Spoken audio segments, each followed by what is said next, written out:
warahmatullahi wabarakatuh. Kenapa nada dongkam?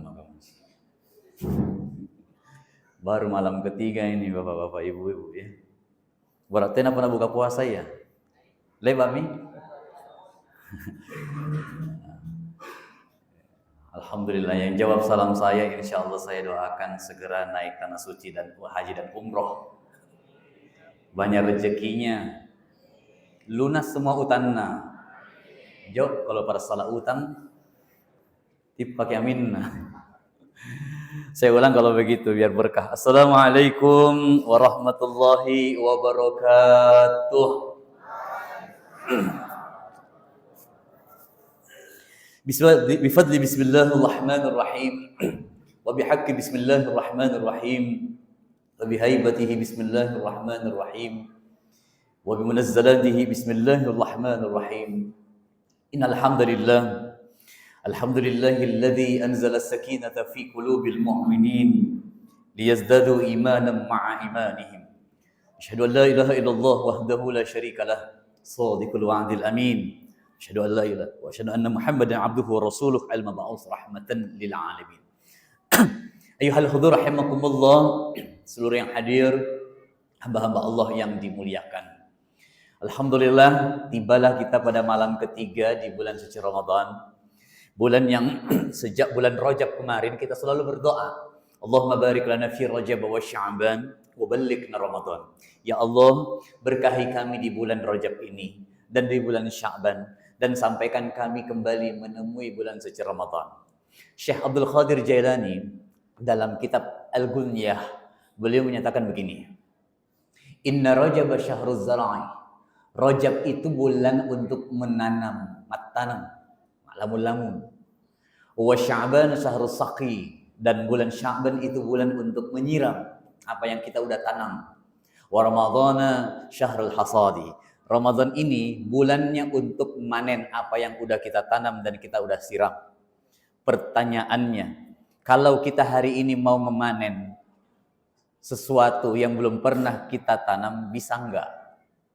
Agak sulit rasanya gitu. Maka kemarin tuh sejak bulan Rajab dan Sya'ban, itu sunnah-sunnah Nabi itu banyak sekali. Banyak sekali.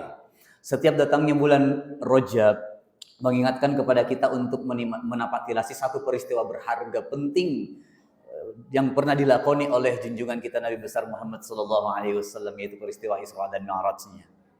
Dan setiap datangnya bulan Rajab itu pula lalu kemudian kita diingatkan untuk memperbaharui kualitas salat kita. Jadi itu. Jadi melatih salat kita untuk bisa lebih berkualitas, alias mengupgrade-nya dengan baik dan benar. Kemudian sejak datangnya bulan Sya'ban juga kita diajarkan banyak hal oleh Rasulullah SAW. Dalam sunnah Rasulullah, seorang sahabat bernama Usamah bin Zaid itu datang menemui Rasulullah SAW. Ya Rasul, kami melihat Tuhan setiap datangnya bulan Sya'ban ini banyak sekali melaksanakan ibadah puasa sunnah. Asbab apa ya Rasul yang membuat antum selalu puasa sunnah? Maka Rasulullah menyatakan, ketahuilah wahai Usama sahabatku, ini bulan adalah bulan yang terletak di antara Rajab dan Sya'ban. Ini bulan sering terlupakan oleh banyak orang, baik umat terdahulu, umatku dan umat yang akan datang. Itu banyak dilakukan. Kenapa? Karena orang memang lebih kecenderungannya melihat atau memperhatikan kegiatan-kegiatan di bulan Rajab dan bulan Ramadan. Maka Rasul menyatakan, ketahuilah bahwa bulan Sya'ban itu adalah bulan dilaporkan seluruh amal ibadah 11 bulan kemarin. Dan aku begitu senang ketika amalku dilaporkan ke hadirat Allah pada saat itu aku sedang berpuasa. Itu kata Rasulullah SAW. Maka Rasulullah SAW banyak mengajarkan kita puasa. Ibrahnya di bulan Sya'ban itu, pelajaran berharga yang bisa kita petik adalah apa?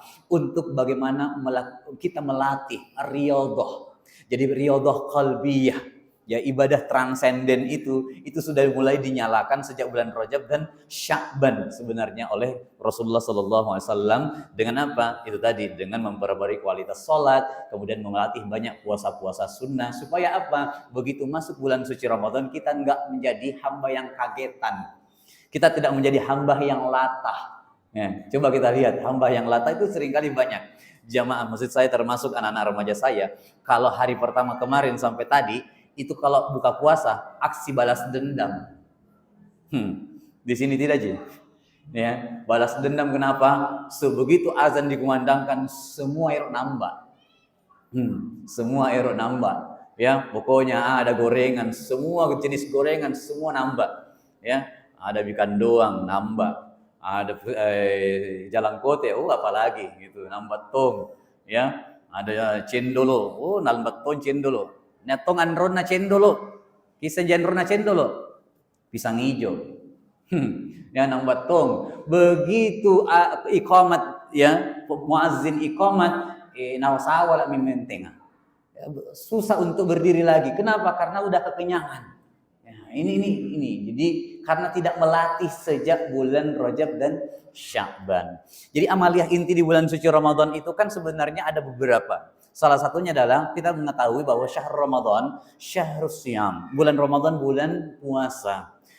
Jadi kalau kita mau kualitas puasa kita ini bagus di bulan suci Ramadan ini, setidaknya kan kita udah membiasakan diri. Maka riyadhah qalbiyah dalam bentuk puasa sunnah sejak bulan Rajab dari Sya'ban itu dilakukan oleh Rasulullah SAW. Sebenarnya Rasulullah ingin memberikan pesan kepada kita umatnya bahwa ayo melatih diri dari sekarang sebelum masuk madrasah Ramadan yang begitu agung, yaitu selama 1 bulan kita melaksanakan puasa fardu. Ini zaman dirahmati Allah. Kemudian syahrul Ramadan, syahrul Quran. Bulan Ramadan, bulan Quran. Zaman dirahmati Allah Subhanahu wa taala. Maka Rasulullah menyatakan dalam kalam agung pada Quran surah Al-Baqarah 185, syahrul Ramadan alladzi unzila fihi al-Quran hudan lin-nasi wa bayyinatin minal huda wal furqan. Itu udah menjadi kejelasan bagi kita bahwa Ramadan ini jangan disia-siakan. Tapi fenomenanya zaman dirahmati Allah, baik di masjid mana-mana saya hadir, gitu ya. Ada beberapa fenomena yang kadang-kadang unik ini. Dari tiap tahun saya keliling masjid kita berdakwah, kalau kita lagi ceramah tarawih, itu ada juga jamaah laki-laki maupun perempuan itu kalau kita lagi ceramah dia juga lagi sibuk dengan membaca Quran. Mohon maaf lahir batin. Etika atau adab dalam majelis ilmu itu ketika ada orang yang berbicara di depan maka diperhatikan. Ya, jangan sampai kita mengejar untuk yang namanya kuantitas untuk mengkhatamkan Quran berkali-kali lalu kemudian kita su'ul adab dalam sebuah majelis ilmu. Nah, oleh itu jangan dirahmati Allah, insya Allah sebentar kita lanjutkan Quran kita. Tidak ada begitu di atas, ibu-ibu. Perempuan tidak ada jadi, ya saya ada begitu ibu-ibu. Tapi ibu-ibu di sini tidak ada jadi Thomas. Tidak ada yang mau mengaku. Jangan dirahmati Allah Subhanahu wa taala. Maka kalau kemudian syahrul Ramadan, syahrul syam, bulan Ramadan, bulan puasa, dan juga bulannya Al-Quran. Tidak sekedar kita bagaimana memperbanyak jumlah khataman Quran kita, mau 3 kali, mau 5 kali, bukan persoalan itu. Tapi yang paling penting adalah apa? Dari segi kualitasnya. Yang diinginkan oleh Rasulullah SAW itu sebenarnya adalah bagaimana kita membaca Al-Quran, tadarus Al-Quran, dan mentadabburinya. Tadabburinya dalam bentuk apa? Cirinya adalah apa? Buka suhuf Al-Quran kita itu dan terjemahnya. Kalau perlu buka tafsirnya. Jangan lagi bilang alasan, tidak ada tafsirku saya di rumah. Tidak ada alasan. Kenapa? Semua handphone sekarang itu gampang. Kita sisa buka Play Store, buka kita tafsir, lihat cari. Mau kita tafsir At-Tabari, tafsir Ibnu Katsir, tafsir Jalalain. Ada semua. Ya, sisa kita al-malas wal kuttu'u. Malas kutu untuk membaca. Paling sering apa? 11 bulan kemarin zaman dirahmati Allah, kita udah cukup rasanya menghabiskan waktu kita lebih akrab dengan sosial media, game online dan sebagainya. Maukah kita menyanyiakan bulan suci Ramadan ini 14 jam lamanya kita menahan, habis waktu kita hanya untuk apa? Hanya untuk menghabiskan waktu kita game online, sosial media, Instagram, WhatsApp, itu scroll. Setidaknya ayo kita buka Al-Quran kita di handphone atau gadget canggihnya Bapak Ibu sekalian. Itu kita buka tuh, kita baca-baca Al-Quran di situ. Kita baca-baca tafsirnya, kita baca-baca terjemahnya. Apa yang kita baca setidaknya itu yang kita pahami. Lalu kemudian yang tidak kalah penting adalah ada sedikit dari apa yang kita baca dan kita tadabburi itu kita amalkan dalam ruang-ruang kehidupan sosial kemanusiaan kita hari ini dan yang akan datang. Kan sebenarnya itu yang diinginkan. Bukan cuma sekedar persoalan sekali lagi, mohon maaf lahir batin, kuantitas berapa banyak yang kita khatamkan pada kesempatan Ramadan ini. Bukan itu. Tapi yang paling utama adalah bagaimana secara kualitas bacaan Al-Quran kita tadabburi lalu kemudian kita amalkan dalam kehidupan kita. Ini zaman dirahmati Allah. Lalu kemudian terakhir saya ingin sampaikan bahwa syahrul Ramadan syahrul siyam. Bulan Ramadan itu bulan puasa. Kalau dikatakan bahasa Arab itu kan syam, menahan itu. Jadi istilah puasa kalau kita di Indonesia ini kan sebenarnya diambil dari satu kebiasaan sebelum Islam datang. Dari jauh sebelum Islam datang, orang-orang di Nusantara ini udah melakukan ritual yang hampir sama dengan ritual syariat kita ini. Namanya upawasa. Nah, orang Hindu zaman dulu itu melakukan tradisi seperti itu. Kalau orang Jawa disebut dengan poso, biasa disebut dengan poso, istilah poso. Gitu. Upawasa. Begitu Islam datang dibawa oleh para wali-wali Allah datang ke Nusantara, kemudian melihat, kok tradisinya sama ya, gayanya sama ya, menahan lapar, haus, seksual intercourse. Oh, ternyata. Nah, lalu kemudian dari situlah kemudian berubah menjadi bulan Ramadan, bulan puasa. Itu diambil dari akar kata upawasa, kebiasaan umat-umat terdahulu. Nah, artinya apa? Ada sebuah akulturasi budaya, ada sebuah asimilasi dari sebuah kebiasaan masa lalu kemudian dikawinkan dengan tradisi Islam. Nah, ini yang disebut dengan perkawinan antar budaya dan tradisi. Jangan dirahmati Allah Subhanahu wa taala, sekali lagi puasa ini bukan cuma kita.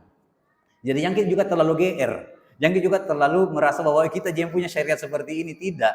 Perhatikan ayatnya. Kama kutiba 'alal ladzina min qablikum. Sebagaimana telah dijalankan, ya, diwajibkan bagi orang-orang sebelum Muhammad sallallahu alaihi wasallam kita semua ini. Jadi ini puasa adalah ritual yang udah zaman dulu, sejak zaman kuno gitu. Nabi Adam udah melaksanakan puasa gitu. Puasa setiap pertengahan bulan, tanggal 13, 14, 15 disebut dengan Ayyamul Bid, puasa hari-hari terang. Kemudian tanggal 27, 28, 29, puasa hari-hari gelap Ayyamus Sud. Itu nama puasanya Nabi Adam tuh. Jadi kalau ada yang mengatakan bahwa itu puasa Ayyamul Bid setiap pertengahan bulan yang biasa kita lakukan, itu apa? Itu adalah ritual dari syariat Nabi Adam tuh. Dan biasa kita laksanakan zaman dirahmati Allah Subhanahu wa taala ya. Nah, kemudian Nabi Idris juga puasa. Puasa tanpa nyawa namanya. Itu tidak makan ikan, cuma makan nasi saja. Enggak makan yang bernyawa, ikan, ayam dan sebagainya, enggak ada. Kemudian Nabi Ibrahim juga puasa. Nabi Musa puasa sebelum naik ke Bukit Tursina 40 hari 40 malam baru berpuasa. Nabi Muhammad SAW pun juga berpuasa, naik turun selama 15 tahun ya di Gua Hira untuk bertahannuts, itu beliau juga berpuasa di situ. Jadi hampir semua para nabi dan rasul termasuk junjungan kita Nabi Muhammad SAW itu melaksanakan puasa. Jadi puasa ini adalah kalau ibaratnya seperti sekolah, ini sebenarnya kurikulum jadul. Ini kurikulum yang kuno gitu. Udah lama. Kalau di sekolah itu kurikulum yang paling kuno itu kan mata pelajaran aljabar itu, matematika. Ya, kalau ini kurikulum kuno kita, puasa ini adalah kurikulum kehidupan yang paling kuno itu. Udah ada sejak zaman dulu. Kemudian ketika Islam masuk ke Nusantara, udah melihat ulama-ulama yang datang itu melihat, oh, kedepan sudah seperti apa? Ada tradisi umat-umat sebelumnya, umat Hindu umpamanya, itu sudah melakukan kegiatan puasa, namanya upawasa. Nah, upawasa itu adalah sebuah cara untuk bagaimana agar supaya bisa menahan diri untuk supaya sampai pada apa? Sampai pada mati yang sempurna ala Hindu, namanya moksa.